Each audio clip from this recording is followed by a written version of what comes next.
Welcome to Interdependent Study, our podcast where we engage in the learning and unlearning work for collective liberation. I'm Damien. And I'm Aaron. Thank you so much for joining us today.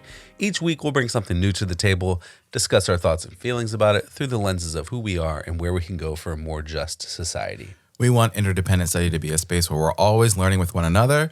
And Aaron, you're up this week, finally. Yeah. We took a little week off there, but we're back. What have you brought to the table today? I have brought a book called Abolition Democracy.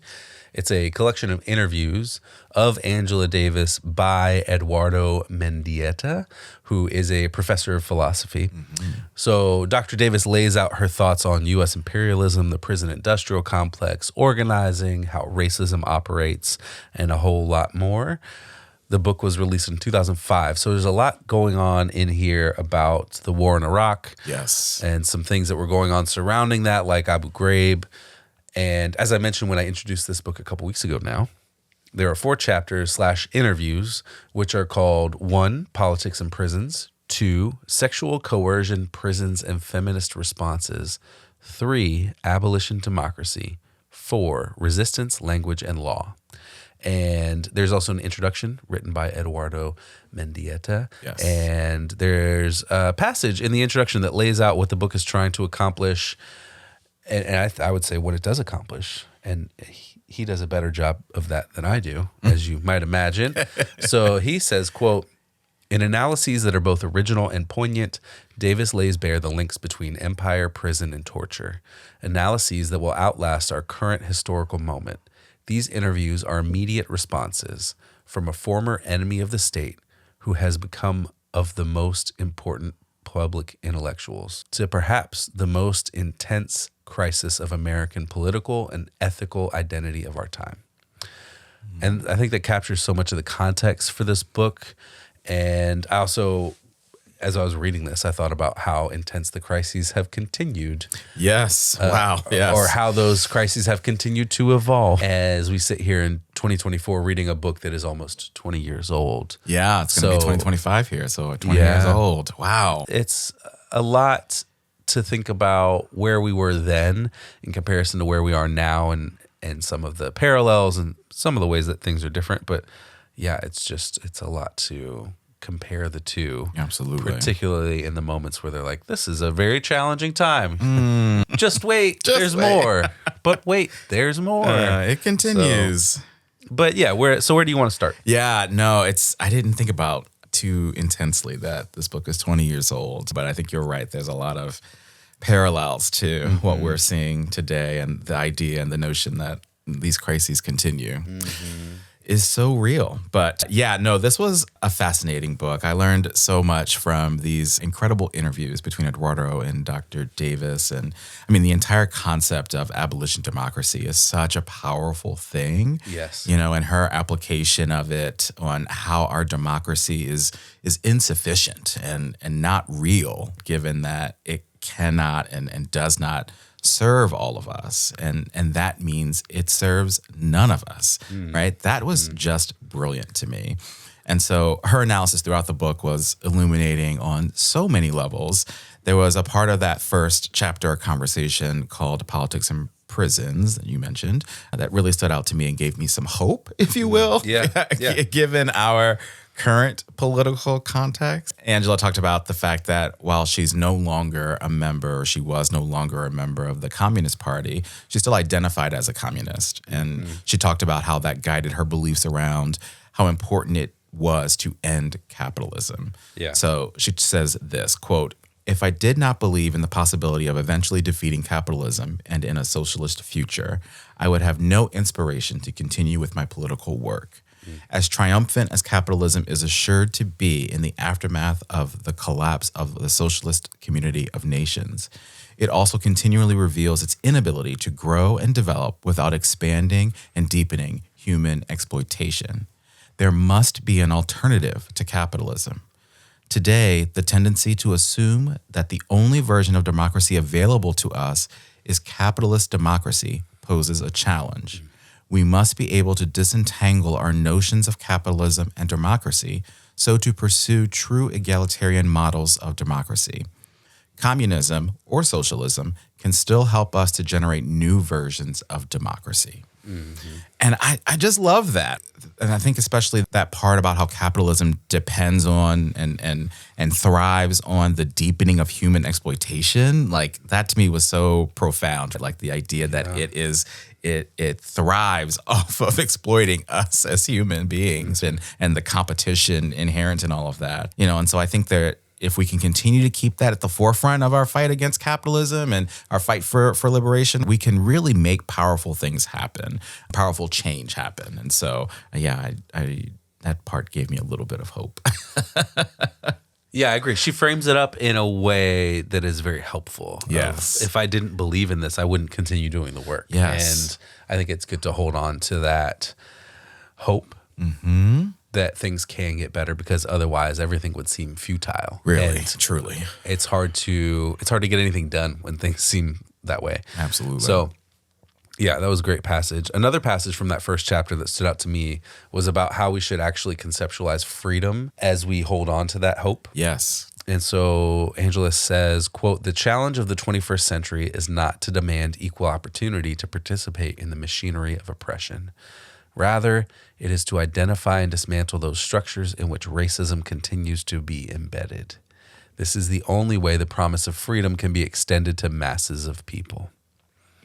So I really appreciate that passage, because we know we can't get free collectively from white supremacist, capitalist, imperialist patriarchy just by having people of color or queer people or women or poor people in the seats of power. Right. That is, as she says, just the opportunity to participate in the machinery of oppression. Yes. And it looks like progress. That's the trick. Yeah, absolutely, right? It looks like we're taking a step in the right direction, because all of a sudden you've got someone who's from an oppressed group of people who's ordering the cops to descend on protesters, or ordering drone strikes, or managing an illegal prison like Guantanamo. And we're supposed to believe that that makes the empire better. But it's just a new face pulling the strings of the empire. Absolutely. And so I appreciated that additional analysis that she had there, that, the 21st century is not about equal opportunity to participate in the machinery of oppression. It's to identify and dismantle those structures. Absolutely. Because otherwise it's just a continuation that reifies and justifies that machinery of oppression. Absolutely. It's like that idea of reform versus abolition, right? And and just putting a different face in charge without any substantive change, and change that we need is not what we need.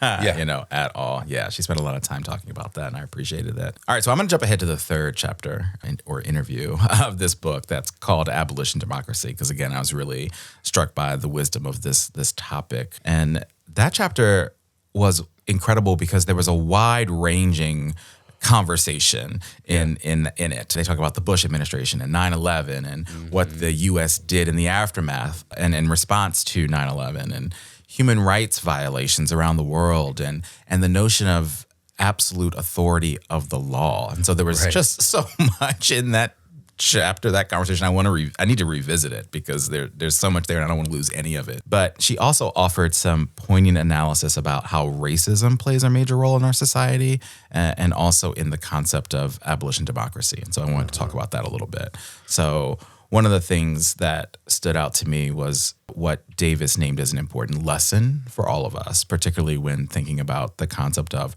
representation in politics. So she said, quote, "Of course, I'm being sarcastic when I refer to the U.S. as a, quote, racial democracy, now that we have people of color in high positions in government and in the corporate world. Particular individuals are not inevitably linked to the structures of oppression implied by their racial backgrounds. Neither are they compelled to represent those who continue to bear the brunt of racism. Many years ago, Dr. Martin Luther King Jr. criticized Black people who climbed out of the muddy swamps on the backs of their sisters and brothers. It is inconceivable that these individuals would be where they are now without the pressures of the movement for civil rights and racial democracy. And so it appears to be a contradiction that people of color can play major roles in sustaining contemporary racism. But in actuality, it is more an inevitable consequence of the struggle for equality. The lesson in all of this is that we need to shift our understandings of racism. In an earlier era, one of the most obvious signs of racism was the absence of people of color in governmental and economic leadership positions, which reflected more generalized forms of overt discrimination. But racism does not of necessity vanish with the appearance of individual people of color within those institutions that bear responsibility for the workings of racism. In fact, I would argue that racism is even more effective and more devastating today than it was during the era that produced the civil rights movement. And so I love that she continued that line of thinking from chapter 1 and that conversation that you talked about, and really sort of honed in on it and talked about the lessons that, you know, we can learn from shifting our understanding about racism. And I think that that lesson still holds true today for our society today. It's certainly, again, important that we have representation that reflects the populace, but that doesn't mean that will solve all of our problems, or that racism is, you know, snap your finger and it's gone as a result of that, right? Yeah, because, you know, like I said, it's just a new face pulling at the strings of the empire of continuing to prop up racism as a structure, racism as a system, and you can't move into those positions and then dismantle them. Yeah. Generally. Yeah, right? absolutely. That's not what those folks who make it to those positions are empowered to do. Right. And so she names checks a few people throughout the book, that chapter in particular, about a couple of people who are black people who are in high positions of power in the Bush administration, and the ways that they're operating and continuing racist ideas and absolutely stuff in their positions. So yeah. And again, it's not to say, or not again, I should say, it's not to say that that's not important, that representation doesn't matter that she talks about, but it's what you do when you get there. It's what you do to not forget where you came from, in a way. It's working alongside others in power to make the change, to break the system, and to make the system better for all of us. And that's a very difficult thing to do. Yeah. I think the point that she makes is, and what you're saying, I'm going to say it slightly differently, is that representation for the sake of representation is the thing that doesn't matter. Mm-hmm. Right? Like representation yes. in a process to commit to changing the system and dismantling it and building up something new. That's the one that we want. That's right? it. Absolutely. All right. So we've talked before on the show about the ways that our criminal punishment system is one that's grounded in disposability. Yes. And there's a passage that stands out to me from the Sexual Coercion, Prisons, and Feminist Responses chapter that I think illuminates this in a very pointed way. Okay. So she says, quote, "I want to touch on an example that challenges conventional ideas about the separation of prison and society.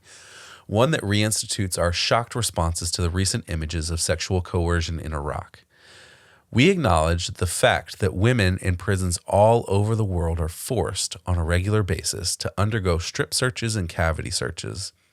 That is to say, their vaginas and rectums are searched.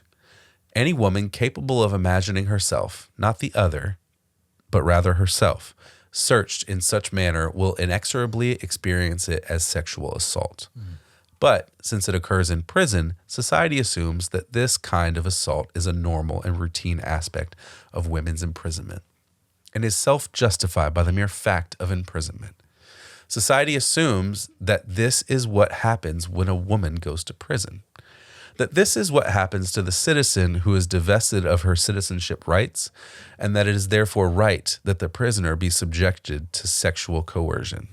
And I think this is one of the ways that we dispossess people who are in prison of their bodily autonomy, of their dignity. We don't think that this is a problem because we believe that they did it to themselves in a way. They found their way to that place. Yes. And so we have to accept the consequences because they have to accept the consequences. And we just see this as another consequence. Never mind the fact that we should not put anyone through that. Absolutely. And it's another element of humiliation and control of the prison system that's designed to reinscribe a hierarchy of prisoner and prison guard to show who's boss in that situation, in that environment. And we accept this because we've been told it's a necessary part of the prison, and prisons are necessary for our safety. And so I just appreciated her pointing this out, because I think that if we believed that this is a violation of humanity, of dignity, we wouldn't put up with it. Absolutely. But we accept it. And so what does it mean that we accept it? Yeah. Right? It means that people who find themselves in prison for whatever reason are disposable or less than. Yeah. What does it mean for us to call ourselves a democracy and have some people be considered less than, no matter what they did? Absolutely. Well, and I appreciate you talking about that process in which, inmates are searched and violated in such a way. And you talk about it being an element of humiliation, right? And exerting control. The prison is exerting control. It's just so degrading is the other word that sort of came to my mind. Yeah. And I just can't, and that obviously connects to the idea of disposability. And I just can't get behind any of it. And there's so much of the process that leads people to prisons that I can't get behind. But then when they're there, so much of what happens behind bars and behind those walls is so degrading, putting it lightly. I think that's a concept that I think many of us need to get behind in order to think about how we then do away with this system altogether. Yeah. Absolutely. Yeah, good connection back to that. All right, well, let's jump to the fourth conversation. So that chapter or conversation was called Resistance, Language, and Law. One of the things that stood out to me in that conversation was this idea of how the prison industrial complex is a mechanism of terrorism, right? Or it's maybe just outright terrorism. And the question that Dr. Davis responds to is connected to some of Noam Chomsky's thinking on this topic, which made me want to read his work about this for sure. Yeah. But the question was around whether or not the prison industrial complex is a mechanism for how the state carries out terrorism, and whether or not the state using prisons under the cover of dealing with criminals is a form of terrorism, which is a really big question, right? So Angela responded with this, quote, "There's truth in what you're suggesting, but it is a little more complicated, particularly given the fact that the role of prisons in the U.S. society has evolved into that of a default solution to the major social problems of our times. So it is terror, but terror as a response to an unmanageable political economy. Rather than seriously address the problems with which so many communities are afflicted, poverty, homelessness, lack of health care, lack of education, our system throws people who suffer with these problems into prison. It has become the institution par excellence in the aftermath of the disestablishment of the welfare state. So I would say state terror, yes, but it is terror for a reason. It is not gratuitous terror or terror only in response to conscious political resistance." And I think she's so spot on there, right? I think it's a valid argument to point to the prison industrial complex as a form of terrorism. But I think Angela offered some brilliant analysis there around how and why we even find ourselves in this situation, and how that terrorism, if that's what you want to call it, is bigger than just the prison industrial complex in prisons. It's this whole, it's the pipeline, it's our society, it's all of the systems that aren't designed to keep us safe and keep us well and keep us healthy. It's capitalism. It's all of these things that lead us to this place. And so I just appreciate her helping us to think more broadly and bigger about this notion of terrorism. Yeah, because it's all of those things, and it's also this cultural element. She talks about in another passage how we are so afraid of an external element or external person. Yeah. And external both to the U.S. and equating that to terrorism, but also external to like our communities or external to the people that we know. Yes. And she talks a lot about that, and that fear, I think, comes from, it's an element of the prison industrial complex. Absolutely. Right? It's an element of all of these things that we are trained to fear, and then we become agents of that system because we see something, then we say something. Yes. And yeah, so we buy into the system because we believe that it's going to keep us safe from whatever that fear is that they're generating the fear. Absolutely. So and then we find ourselves in that cycle. Yeah, absolutely. Exactly. All right, well, let's talk about application. We're getting to some of that now. Okay. How does this book and the lessons we've learned from it while reading apply to our day-to-day lives? My application comes from the very end of the book in chapter 4, Resistance, Language, and Law. I believe it's the last paragraph Okay. of the book. I don't recall, but I think that's what this is. So Angela says, quote, "The mode of politicization has changed. The role of culture and the globalization of cultural production have changed. I don't know how else to talk about this other than to encourage people to experiment." That is actually the lesson I would draw from the period of the 1960s and 1970s when I was involved in what were essentially experimental modes of conventional civil rights organizing. Nobody knew whether they would work or not. Nobody knew where we were going. I often remark that young people today have too much deference toward the older organizers, the veterans, and are much too careful in their desire to rely on role models. Everyone wants some guarantee that what they will do will have palpable results. I think the best way to figure out what might work is to simply do it, regardless of the potential mistakes one might make. One must be willing to make mistakes. In fact, I think that the mistakes help to produce the new modes of organizing, the kinds that bring people together and advance the struggle for peace and social justice. Wow. Yeah. I think we've got to experiment, Dr. Davis suggests, to find answers to some of the questions that abolition poses, but also some of the questions that we face and some of the threats that we know that we face currently. And I think this requires so many of us to get plugged into movement work wherever you might be able to fit in. So if it's something simple like volunteering at a local food pantry and directly addressing poverty in your community, like do that.